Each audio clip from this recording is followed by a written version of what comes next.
میں ہوں راجہ عاطف، نمائندہ online digital TV Noor Ilahi. PMLN Sargodha division کے جنرل سیکرٹری و ممبر صوبائی اسمبلی ملک محمد وارث نے کہا ہے کہ حالیہ شدید بارشوں کے نتیجے میں پیدا ہونے والی طغیانی سے ضلع خوشاب کے متعدد علاقے بری طرح متاثر ہوئے ہیں اور وہاں پر اس بارشی پانی نے تباہی مچا دی ہے۔ ان خیالات کا اظہار انہوں نے مسلم لیگ ہاؤس جوہر آباد میں پریس کانفرنس سے خطاب کرتے ہوئے کیا۔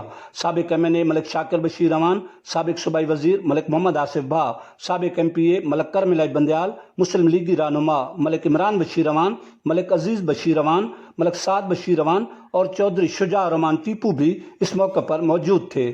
ملک محمد وارث نے کہا کہ پہاڑی علاقے سے آنے والے بارشی پانی کے ریلوں نے ضلع خوشاب کے متعدد علاقوں میں مکانات اور فصلات کو بری طرح نقصان پہنچایا ہے۔ انہوں نے کہا کہ انسانی جانوں کے ضیاع پر بہت دکھ ہوا ہے۔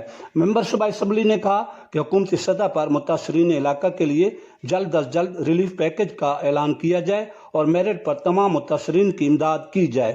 انہوں نے کہا کہ ضرورت اس بات کی ہے کہ پہاڑی علاقے سے آنے والے بارشی پانی کے ریلوں کے تدارک کے لیے حکومتی سطح پر خصوصی اقدامات اٹھائے جائیں تاکہ مستقبل میں ضلع خوشاب کی یہ آبادیاں ان تباہ کاریوں سے محفوظ رہیں۔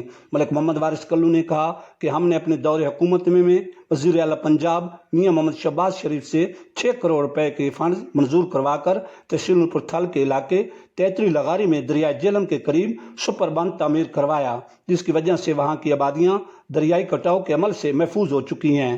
ممبر صوبائی اسمبلی نے کہا کہ ہم حالیہ شدید بارشوں کے متاثرین کے لیے ضلع بھر میں بھرپور کوشاں ہیں اور ان کے ریلیف کے لیے ہر فورم پر آواز بلند کریں گے۔ انہوں نے مزید کہا کہ اس حوالے سے ہم ہرگز کسی کوتاہی سے کام نہیں لیں گے۔ پریس کانفرنس سے خطاب کرتے ہوئے سابق MNA ملک شاکر بشیر امان، سابق صوبائی وزیر ملک محمد آصف اور سابق MPA ملک کرم الہی بندیال نے بھی حالیہ شدید بارشوں کے نتیجے میں ضلع خوشاب میں پیدا ہونے والی ہنگامی صورتحال اور متاثرین بارشوں کے لیے اپنے خیالات کا اظہار کیا۔